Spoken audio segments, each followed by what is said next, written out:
자, 결과적 가정법의 미수입니다. 자, 문제점 보기 전에 노트를 봅니다. 자, 노트를 보면 자, 결과적 가정법의 미수라고 했는데 이 과연 미수가 존재할 수 있을까? 이 문제입니다. 자, 예를 볼게요. 자, 상위 치사제입니다. 이 치사라는 결과가 발생했죠. 이 결과가 발생했기 때문에 기수가 됩니다. 기수. 따라서 이 결과적 가정법은 결과가 발생했기 때문에 기수가 되는 것이기 때문에 따라서 미수라고 하는 것은 존재할 수 있다 없다? 없는 거죠. 없습니다. 그런데요. 우리가 저 앞에서 부작용을 배울 때 특히 그 진정 부작용을 배울 때 이론상 미수가 존재할 수 없지만 실정법상 퇴거 불응죄라든지 집합명령 위반죄 같은 경우에는 미수가 존재했잖아요. 마찬가지로 여기서 똑같습니다.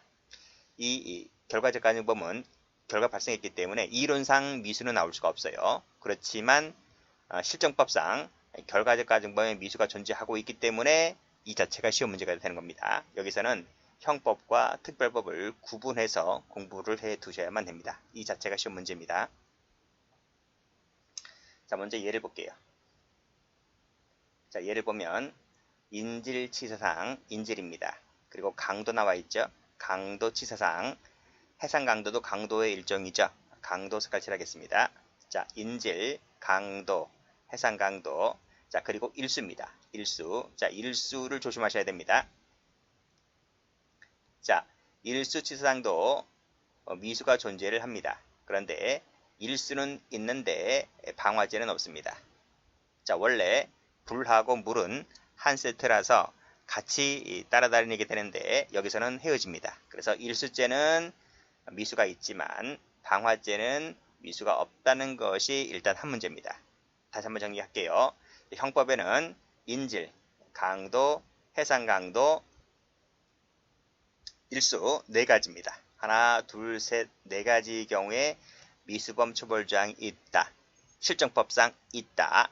그리고 방화죄는 없다는 거예요. 자, 그리고 다시 한번 기본서를 가보시면 전 시간에 쭉 앞으로 한번 가보세요. 앞으로 가보시면 이 도표가 나올 텐데 이 도표에서 요 부진정 나와 있죠? 부진정에서 요 일수 나와 있습니다. 일수가 나와 있는데 여기서 치사상죄에서 사자를 지웁니다. 사자를 지우세요. 그 치사죄 같은 경우는 이제 진정으로 가는 겁니다. 그래서 여러분 새 책 갖고 계시는 분들은 이제 요것이 이제 수정되었을 겁니다.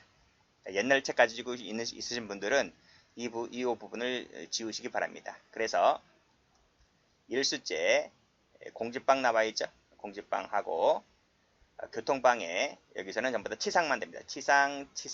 치상만 부진정이다. 그리고 방화죄만 치사상죄 둘 다 모두 치사나 치상 둘 다 모두 부진정이다. 그래서 23년도 경찰대 편입시험 문제에 나왔는데 우리 현행형법상 부진정 결과적 가정범에서 그 치사죄만 부진정인 것은 이 방화죄가 유일하다라고 해서 그렇게 지문이 등장했었죠. 치사 같은 경우에는 다시 한번 정리할게요. 치사 같은 경우에는 방화만 있다. 일수나 공지방, 교통방해는 치사가 없다. 치상만 있을 뿐이다. 이것이 이제 출제가 됐다고요. 다시 한번 와봅니다. 자, 그래서 정리를 하자면 자, 미수범 처벌조항은 인질, 강도, 해상 강도, 일수, 치상죄에만 있는데 방금 배웠듯이 요 일수 있죠, 일수. 요 일수 치상죄만 부진정이고 나머지 4개는 진정이 되는 거죠. 방화는 없으니까요. 여기서 미수범 처벌조항 관련해서 그래서 요것도 한 문제입니다. 자, 됐죠? 자, 또 여기서는 특별법도 시험 문제입니다. 성폭력 처벌법에 가보면 강간 있죠, 강간 치사상 또는 특수강간 치사상 강간 들어가 있는 부분 이것도 미수범 처벌조항이 있습니다. 그래서 형법과 특별법 구분해서 공부를 해 두시면 됩니다. 자, 다시 이 교재를 옵니다. 자, 문제 좀 읽어볼게요. 이 부분이 시험 문제니까 여기다 별표를 칩니다. 별표를 치시고, 자, 인질 나와 있죠? 인질 동그라미. 강도 나와 있죠? 동그라미. 그리고 일수는 빨간색으로 동그라미. 됐죠? 하나, 둘, 해상까지 포함시키면 3개, 4개는 미수범 처벌장을 두고 있다. 그리고 요 치상만 부진정이다. 부진정이고 나머지는 다 진정이다. 그래서 우리 현행형법에는 진정, 부진정 전부 다 미수범 처벌장을 두고 있습니다. 자, 그리고 성폭력 처벌법에 가보면 요 강간 나와 있죠? 요 강간에도 미수범 처벌정을 두고 있다는 것까지 봐두시면 돼요. 일단 끊고 실정법상 그렇습니다. 실정법상 그렇지만 이론상 미수가 인정될 수 있을까와 관련해서 우리 다수설과 판례는 체크하시고 부정설입니다. 부정설. 실정법은 그런데 이론상은 인정할 수 없다는 거예요. 그게 무슨 말이냐면 다시 노트로 와보면 자, 이게 부정설 나와 있죠? 그쵸? 체크하시고. 자, 예를 한번 들어볼게요. 여기 강도 있죠? 강도. 이 강도를 갖고 여기 예를 한번 들어볼게요. 여기 강도 나와 있습니다. 자, 조문 보면 강도가 사람을 상해하거나 그러면 강도 상해가 되는 거죠. 그리고 강도가 사람을 상해에 이르게 하거나 이것이 치상이잖아요. 그쵸? 그러니까 제목이 강도상해, 강도치상이 되는 거예요. 여기 337조입니다. 여기 337조인데 그 밑에 342조를 가보면 미수범 처벌정을 두고 있습니다. 자, 땡땡 해놨죠. 329조부터 341조는 미수범을 처벌한다 이렇게 놨습니다. 여기서 이 부분을 잘 보셔야 됩니다. 329조부터 341조까지다. 이 말은 337조가 여기 들어오잖아요. 그쵸? 329조부터 341조까지의 337조가 들어오거든요. 그러면 337조는 미수를 처벌한다 그랬단 말입니다. 그러니까 여기서 미수를 처벌한다는 말은 337조가 미수를 처벌한다 했기 때문에 미수는 여기도 이 상해에도 미수가 적용되는 것이고 상해 치상에도 미수가 적용되는 거예요. 그러니까 실정법에는 342조라는 실정법에는 상해죄나 상해치상죄나 전부 다 미수처벌정을 두고 있는 거예요. 실정법에는. 그런데 실정법은 그렇게 규정이 되어 있지만 우리 다수설과 판례는 실정법은 그렇다 하더라도 이건 법을 잘못 만든 것이다. 잘못 만든 것이라는 거예요. 그러니까 이 법을 만드는 사람들이 꼼꼼하게 보지 못했다는 거야. 이건 실정법은 그렇지만 꼼꼼하게 보지 못했기 때문에 이건 이론상 맞지가 않다. 그래서 우리는 부정하겠다 이런 말이에요. 그러니까 이 다수와 판례는 이 미수라고 하는 것이 이 상해죄의 경우에만 미수가 적용되는 것이지 상해치사죄의 경우에는 치상에는 적용되지 않는다 이렇게 보는 거예요. 그래서 제가 X를 해놨습니다. 자, 밑에 현주 건조물 1수도 마찬가지입니다. 이 177조를 가보면 1항이 침해, 2항이 상해 사망에 이르게 하였다. 이르게 한 것이 결과적 가중범위잖아요. 마찬가지로 182조를 가보면 177조부터 179조까지인데 여기서부터 여기까지에는 177조가 들어오는 거예요. 그래서 마찬가지로 실정법에는 여기 미수가 있지만 우리 다수학자들은 판례는 이것을 부정해서 여기서 미수라고 하는 것은 이 부분만 미수가 있는 것이지 치사상에는 미수가 없다 이렇게 보는 것이 학자 판례들이다 이렇게 보시면 되겠습니다. 자, 그래서 구분하시기를 실정법에는 있다. 그렇지만 학자들과 판례는 인정하지 않는다 이렇게 구분해서 정리를 해 두시면 된다고요. 근데 시험은 이 부분이 더 잘 나옵니다. 자, 그래서 우리 다수설과 판례는 부정하더라고 해서 제가 지금 설명드린 부분이 이렇게 설명되어 있는 거예요. 이건 읽어보지 않으셔도 됩니다. 자, 특히 이 부분이죠. 부진정 같은 경우에 이론상 미수가 가능하지만 현행법상 미수범 처벌정이 없으므로 있는데 분명 있잖아요. 제가 분명히 말씀드렸습니다. 여기 조문을 실정법상 있는데도 불구하고 학자들은 없다라고 보는 거야. 없다라고. 그래서 우리 다수 학자들은 인정할 수가 없다. 미수는 인정할 수가 없다. 이렇게 강력하게 주장하고 있는 겁니다. 그래서 역시 이 182조 이 미수범 처벌장이죠. 미수범 처벌장은 1항에만 적용되는 것이고 결과적 가중범에 해당되는 2항에는 적용되지 않는다. 라고 하는 것이 우리는 미수를 죽었다 깨어나도 인정하지 않겠다고 하는 강력한 의지의 표현인 거죠. 그렇게 정리해 주시면 되겠습니다. 그런데 시험은 이 부분이 더 잘 나온다고 했습니다. 자, 기출지문들 봐두시고 여기도 보시면 보죠. 12번을 보시면 자, 진정결과적 가중범의 미수범을 처벌하는 주항은 규정 존재하지 않는다. 존재하죠. 그것이 요 인질, 강도, 그렇죠? 그리고 일수 치사죄 같은 경우에는 진정이었잖아요. 그래서 있습니다. 존재합니다. 틀리게 된 거죠. 자, 보세요. 15번도 보시면 미수를 부정하는 견해에 따르면 이것이 다수설이잖아요. 다수설의 경우에 이 미수범 처벌 조항은 치사죄에는 적용되지 않고 살인죄에만 적용된다고 하더라. 그것이 바로 노트에 나와 있는 이 부분인 거죠. 그렇죠? 337조 설명하면서 해놓고 있는 거예요. 됐습니다.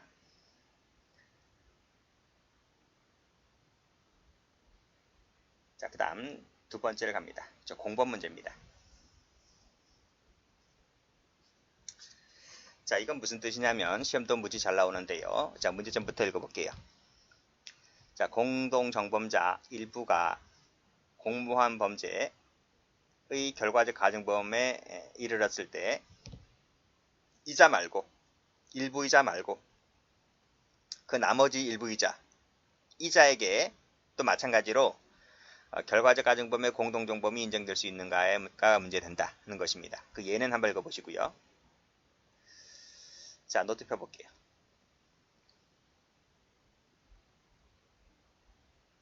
이 부분입니다. 자, 이 부분을 보기 전에 제가 그림을 전 시간에 배웠던 거 다시 한번 그려볼게요. 자, 이 동그라미 1번 이 부분입니다. 이 부분을 제가 한번 그려볼게요. A가 있습니다. 자, C가 있죠. 물론 이제 A가 C에 대해서 상해죄의 고의로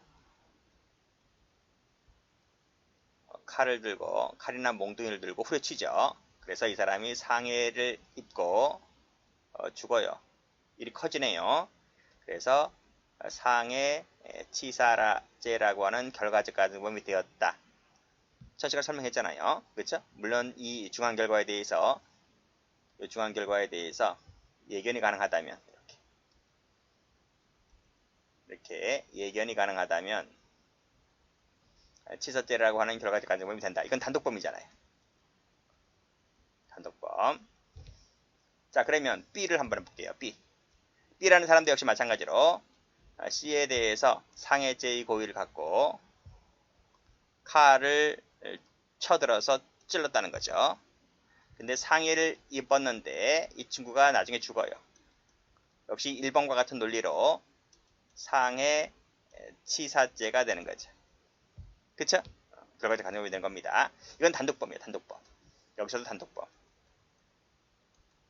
그러니까 1번 그림에서도 A에게는 상해치사죄라는 결과적 가중범, 2번 그림에서도 B에게는 역시 결과적 가중범이 되는 거죠. 그렇죠? 근데 이 그림을 합친단 말이에요. 이 두 개의 그림을 합친다고. 그 그림이 바로 이겁니다. 밑에 그림. 그러니까 이 1번과 2번 합친 그림이죠. 그러니까 뭐냐면 A하고 B가 둘이 공모를 했어. 상해를 해자고. 동네 친구들인데 C라는 놈이 이제 좀 손 좀 봐주자. 마음에 안 든다. 손 좀 봐주자. 라고 해서 동네 놀이터로 데려갔습니다. 그래서 상해죄의 고의로 혼내주자. 라고 해서 상해를 공모했다고요. 공모를 했다. 그러니까 공범이죠. 공범입니다. 자, 그래서 놀이터로 이 친구를 불러내서 자, A가 때립니다. 폭행 가하죠. 몽둥이를 들고. 그쵸? B도 막 때립니다. 폭행을 가합니다. A도 때리고 B도 때리고 막 때립니다. 막 때립니다. 그런데 막 때리다가 A가 잘못 때렸습니다. 잘못 때려서 이 친구가 상해를 입고 죽어요.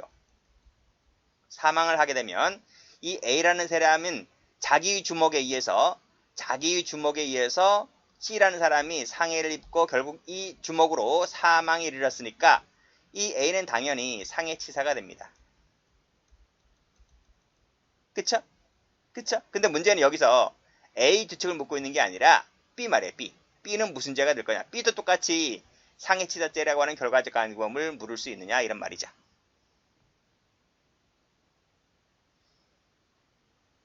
여기서 이 B에게도 상해치사죄를 물어야 한다면 A와 똑같이 상해치사를 물어야 한다면 요건이 뭘까? 요건이 과연 어떻게 될까? 이거를 배우는 겁니다. 물론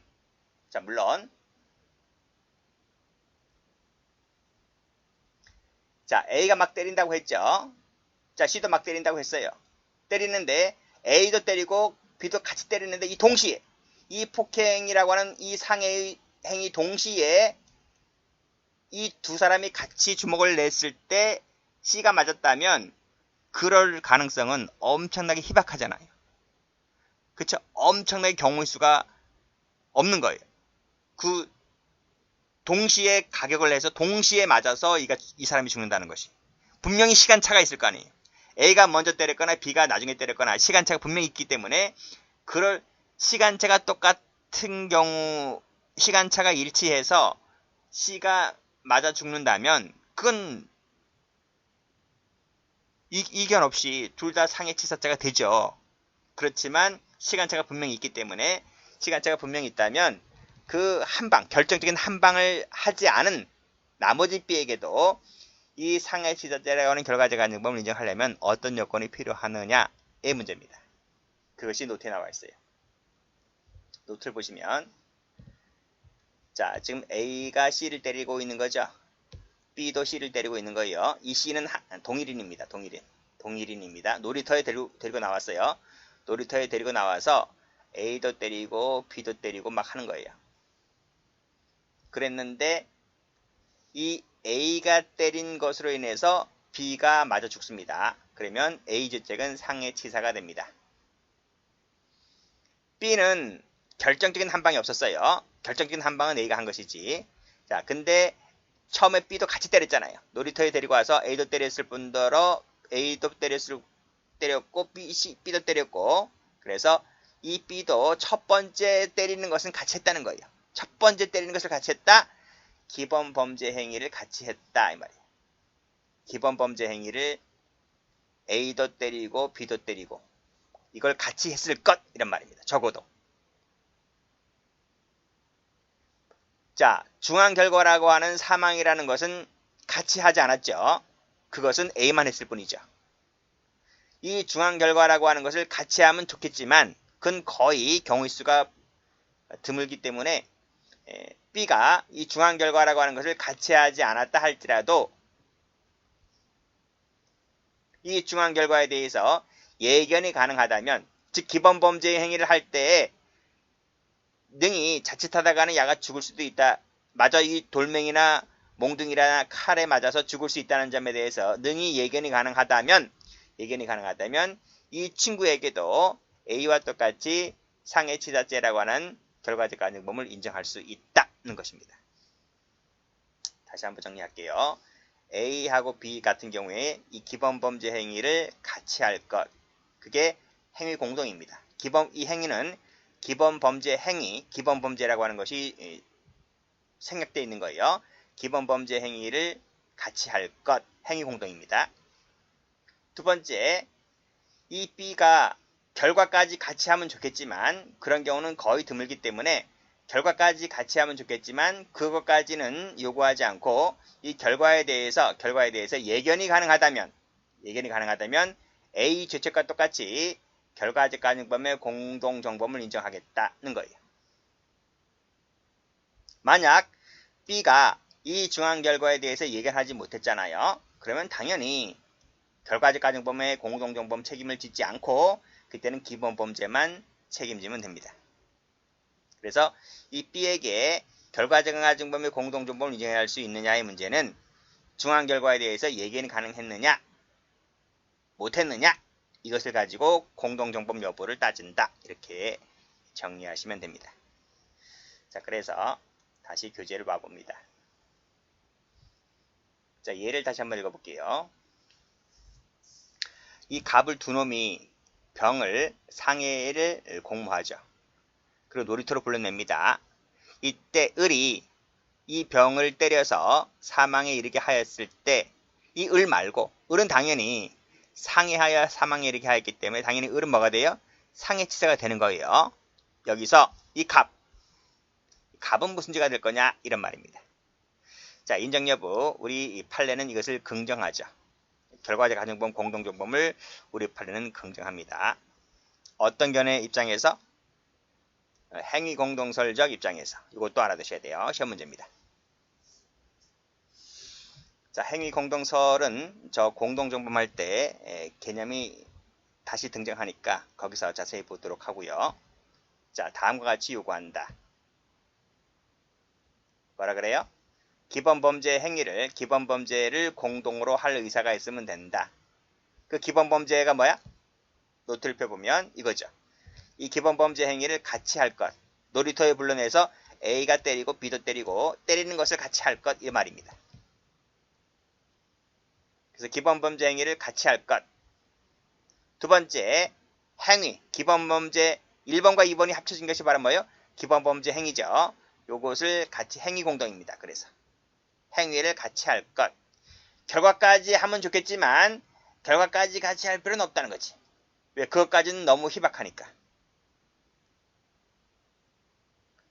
자, 결과까지 같이 할 필요는 없지만 예견은 가능할 것. 이런 요건, 기역, 니은, 디귿 이런 요건이 있다면 이 갑에게도 을과 똑같이 결과적 가정범의 공동정범을 인정한다는 것이 판례입니다. 자, 판결 요지 보죠.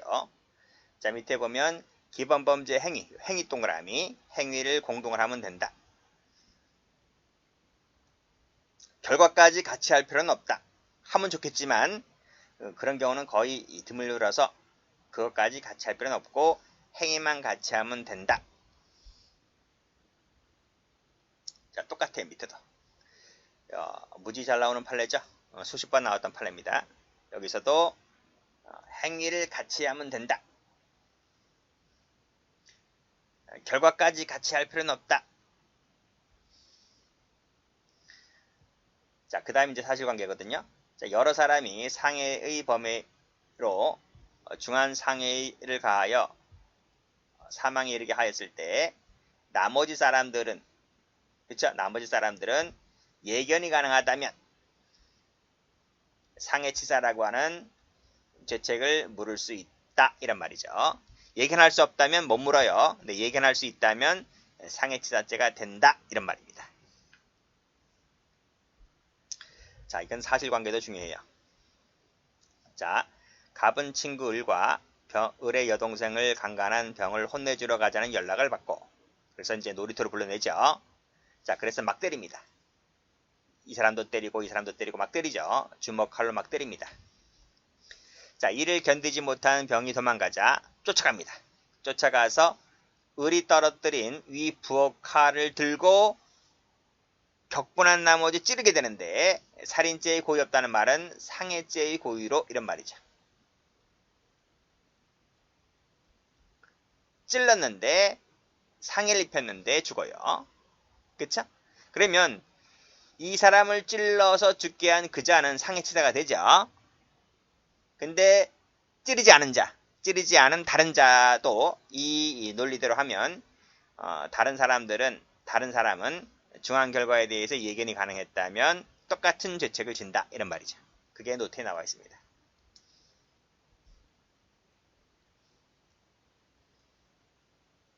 자, 여기 나와 있네요. 갑하고 을 나와 있고 상해를 공모합니다. 그쵸? 자, 그래서 이 갑과 을이 현장에 갑니다. 놀이터에 갑니다. 놀이터에 가서 병을 불러냅니다. 다 동네 친구들 선후배 관계입니다. 그래서 요 놀이터에 와서 놀이터입니다. 놀이터에 와서 갑이 강목을 들고 뚝 후려칩니다. 을도 칼을 들고 이제 겁박지면서 뭐 때립니다. 퍽퍽 때립니다. 퍽퍽 때리니까 2대1로 때리니까요. 2대1로 때리니까 병이라는 사람이 도망갑니다.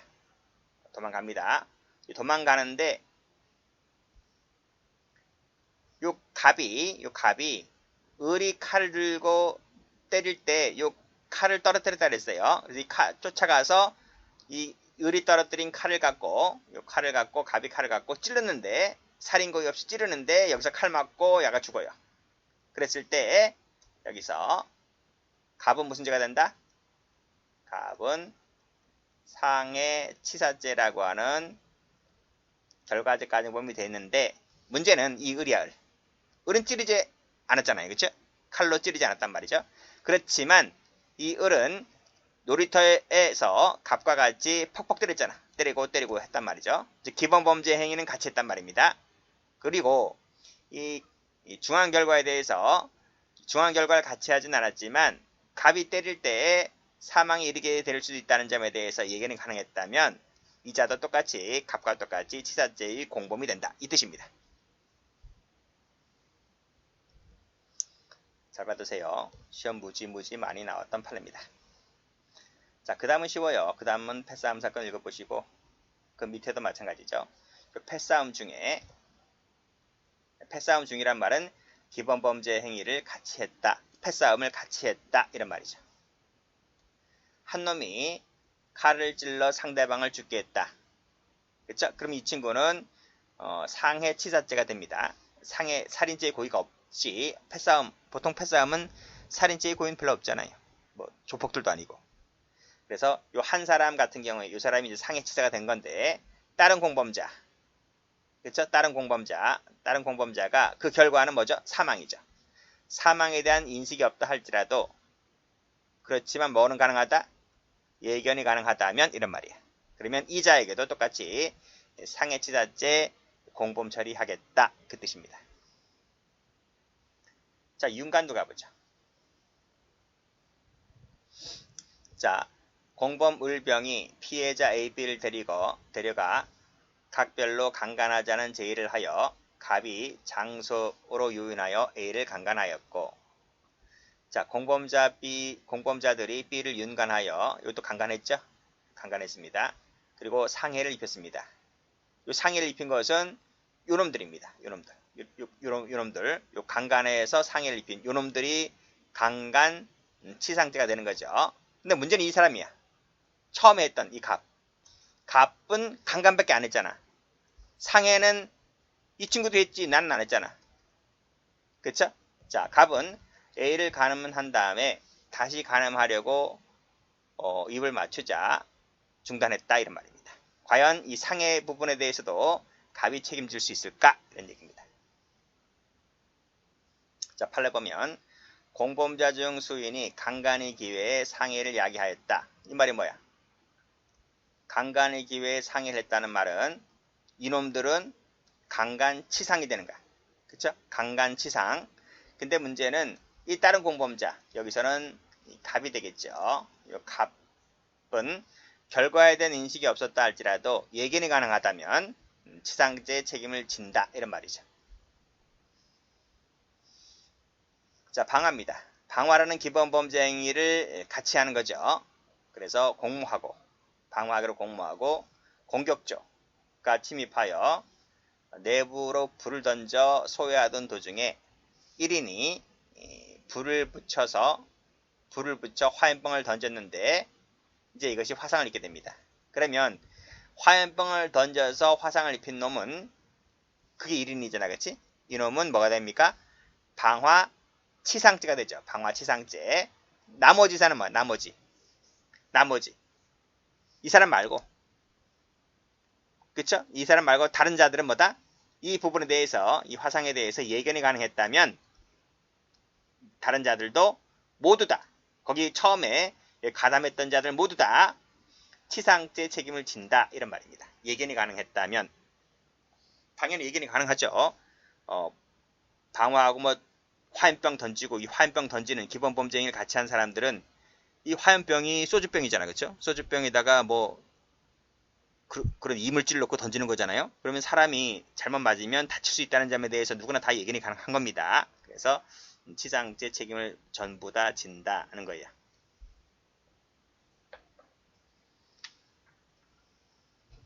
자, 다음 보죠. 여기도 마찬가지입니다.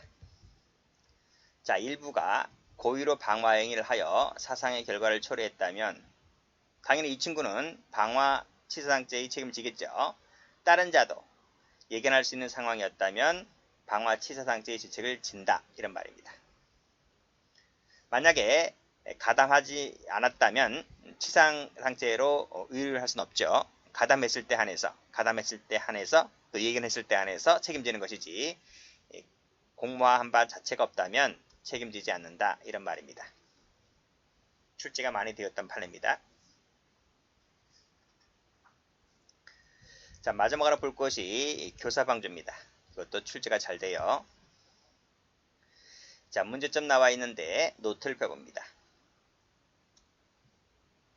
자, 여기 볼게요. 이건 무슨 뜻이냐면, 자, 제가 이 똑같은 그림을 밑에다 그릴게요. A가 있어요. B가 있고요. 그래서 A가 B에게, 자, C입니다. C. C를 상해하라고 시킵니다. 요즘 이놈 버르장머리 없는데, 야, 너가 손 좀 봐줘, 이렇게 시킵니다. 그러니까 B가 알았어요, 내가 할게요, 이렇게 이 친구가 이렇게 상해죄의 고의가 생겨요.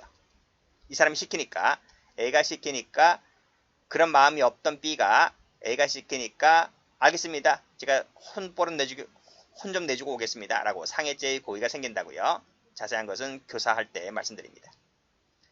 그래서 C에게 가서 칼을 들고, 그렇죠? 혼내주려고, 이 조폭들 얘긴데 소위 병신 만들라 사건입니다. 그래서 병신, 불구자를 만들기 위해서 다리 부분을 막 찌르죠. 막 찔렀어요, 칼을 갖고. 그래서 이 칼 맞아서 이 친구가 상해를 입습니다. 근데 과다출혈로 죽어요. 사망을 하게 되죠. 여기서 이 부분, 자, B가 정범이잖아요. 그렇지? 칼을 찔러서 죽인 바로 그자, 정범이잖아요. 정범이 상해죄의 고의로 칼을 들어 찔러서 죽여 상해를 입혔는데 과다출혈로 사망하게 됩니다. 그럼 이 B는 무슨 죄? B는 상해치사죄라고 하는 결과적 가정범이 되죠. 그쵸? 문제는 B가 아니야. A야, A. 이 A의 죄책은 뭐가 될까요? 하는 거예요.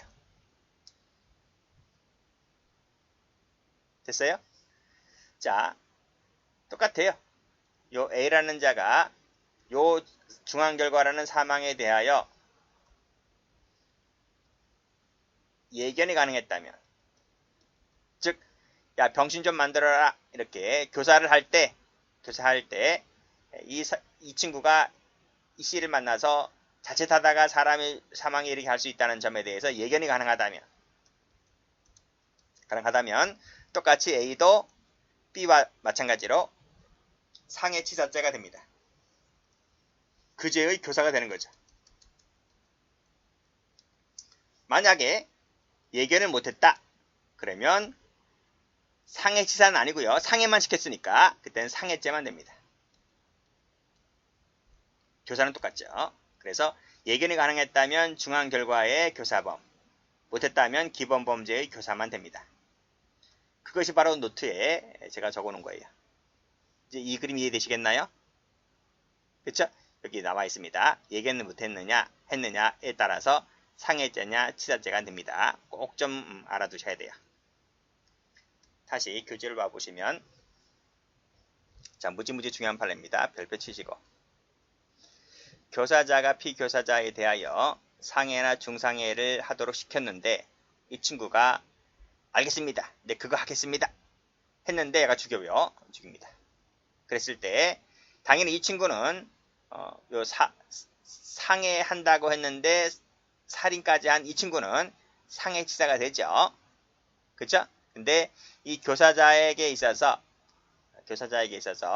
이 중앙결과, 사망이라는 중앙결과에 대하여 빨간 펜으로 과실이나 예견이 가능하다면 이 같은 말이라 그랬습니다.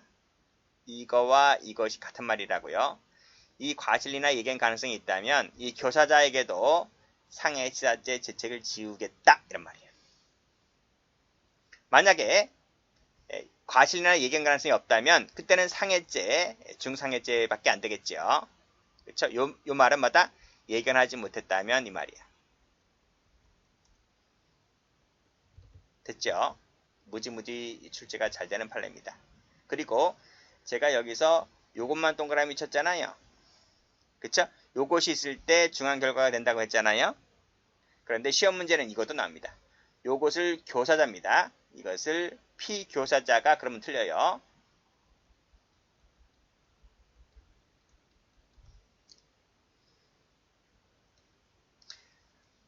아니 여기서 보면 당연히 여기서도 봐봐요. 여기서도 보면 당연히 이 사건에서는 당연히 뭐야? B는 당연히 상해치사가 되는 거예요. 그치? 요 B가 상해치사가 되는 것은 당연히 전제를 깔고 시작하는 거예요. 그랬을 때 이 교사범이 이 중앙 결과에 대하여 예견이 가능하냐 하지 않느냐를 갖고 따지는 것이지. 그쵸? 그러니까 B가 즉 정범인 피교사자가 상해치사가 되는 건 당연한 거라고요. 이 교사자의 죄책을 물으려고 할 때. 그러니까 여기서 이 교사자란 말을 쓰지 않고 피교사자라 쓰면 틀리단 말이에요. 자, 됐습니다. 자, 특별법상의 결과적 가정법도 같은 위치니까 같이 봐두시면 되겠습니다. 자, 그래서 구성요건 파트는 여기까지 하고 쉬었다가 위법성으로 넘어갑니다.